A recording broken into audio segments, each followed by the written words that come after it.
سارے کمالات ایک تجھ میں ہے، تیرے کمال کسی میں نہیں مگر دو چار۔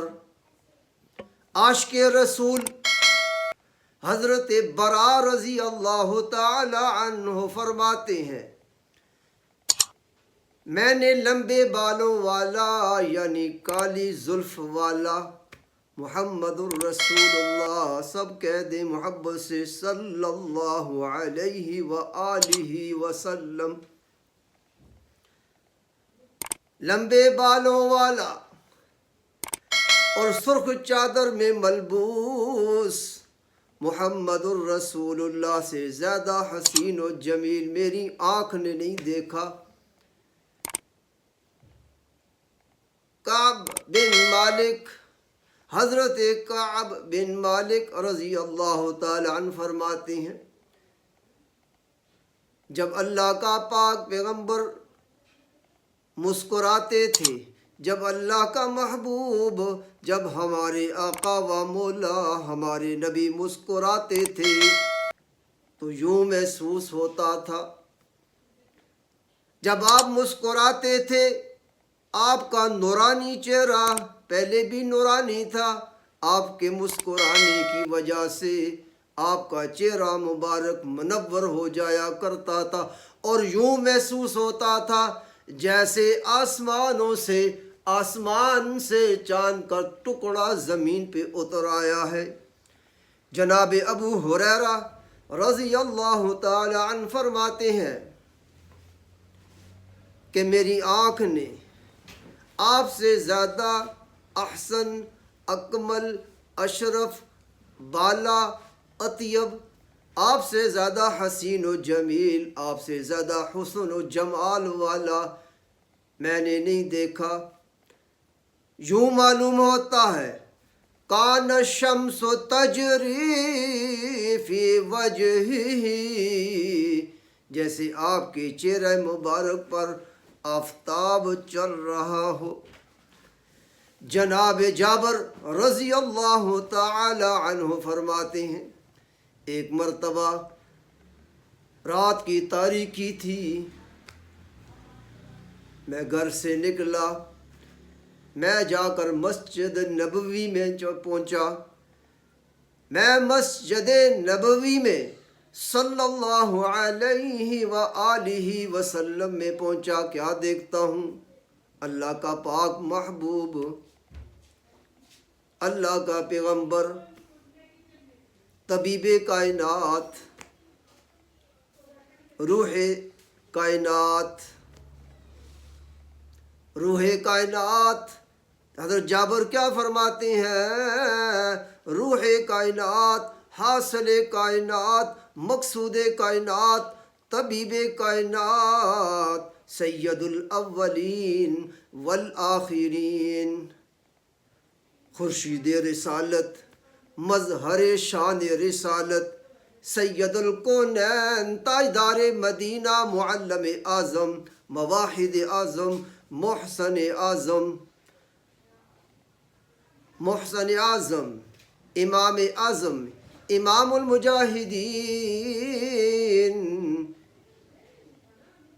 امام الانبیاء، امام المرسلین، امام المعصومین، جان دو عالم، رحمت دو عالم، احمد مجتبی، محمد مصطفیٰ، محمد الرسول اللہ صلی اللہ علیہ وآلہ وصحبہ وسلم مسجد نبوی میں آرام فرما رہے ہیں۔ کبھی میں چاند کی طرف دیکھتا ہوں، حضرت جابر فرماتے ہیں چاندنی رات تھی، 14ویں کا چاند پورے جوبن سے آسمانوں میں اپنی بادشاہی جمال نے جما کر چمک اور دھمک رہا تھا، اس کی چاندنی پوری کائنات والوں کو روشن کیا ہوا تھا۔ کبھی میں چاند کی طرف دیکھتا ہوں، کبھی میں آمنہ کے چاند کی طرف دیکھتا ہوں، کبھی میں اس چاند کو دیکھتا ہوں، کبھی میں اپنے مصطفیٰ کے رخ انور کی طرف دیکھتا ہوں، تو میں پکار اٹھا، اس چاند سے تشبیہ دینا بھی کوئی انصاف ہے؟ اس چاند کے چہرے پہ چھائیاں، میرے محمد مدنی کا چہرہ صاف ہے۔ جب چاند نے میرے مصطفیٰ کے رخ انور کو دیکھا، جب سورج نے میرے مصطفیٰ صلی اللہ علیہ وآلہ وصحبہ وسلم کے رخ انور کی طرف دیکھا، وہ دونوں پکار اٹھے، وہ دونوں پکار اٹھے۔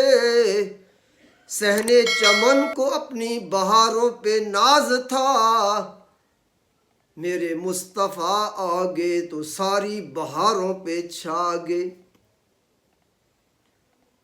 چاند کی نورانیت ایک طرف، سورج کی نورانیت ایک طرف، لیکن چاند اور سورج میرے نبی کے نورانی چہرے کا مقابلہ نہیں کر سکتے۔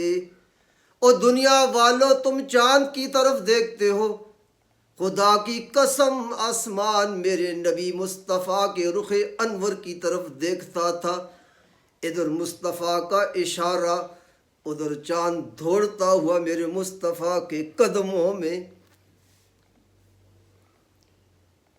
وَرَفَعْنَا لَكَ ذِكْرَكَ، اجتماع فرشتوں کا، زبان خدا کی، شان مصطفیٰ کی، اسی کو کہتے ہیں وَرَفَعْنَا لَكَ ذِكْرَكَ۔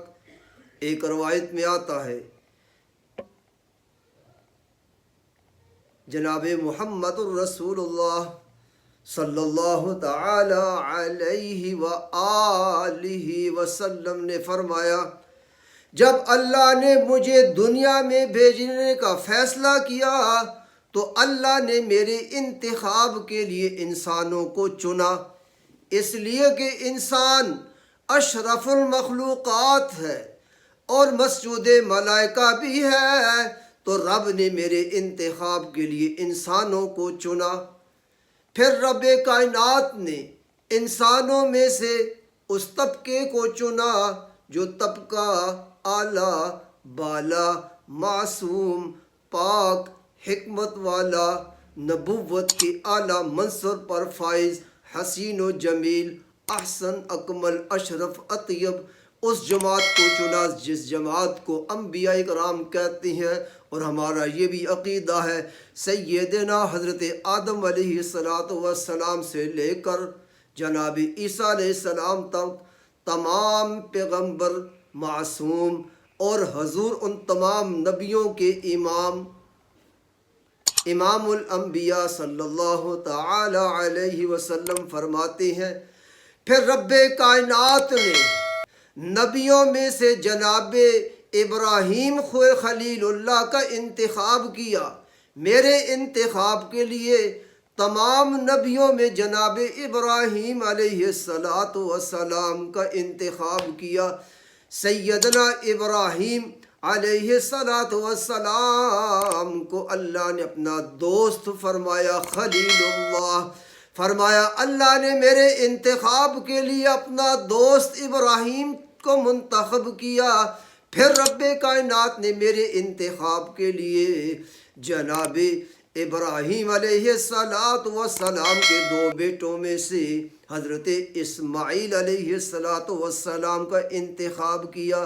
پھر رب کائنات نے حضرت اسماعیل علیہ السلام کے کئی قبیلوں میں سے بنو کنانا کا انتخاب کیا۔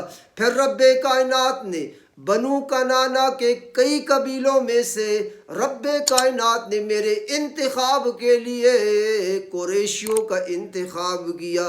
پھر رب کائنات نے میرے انتخاب کے لیے قریشیوں میں سے ہاشمیوں کا انتخاب کیا۔ پھر رب کائنات نے ہاشمیوں میں سے بنو ہاشم کا انتخاب کیا۔ پھر بنو ہاشم کے گھرانے میں، بنو ہاشم کے قبیلے میں، بنو ہاشم کے خاندان میں جناب عبد المطلب کا انتخاب کیا۔ پھر جناب عبد المطلب کے گھر میں جناب عبداللہ کا انتخاب کیا۔ اب جناب عبد المطلب کے 10 بیٹوں میں سے جناب عبد المطلب کے 10 بیٹوں میں سے جناب عبداللہ کا انتخاب کیا، پھر عبداللہ کے گھر میں محمد الرسول اللہ کا انتخاب کیا۔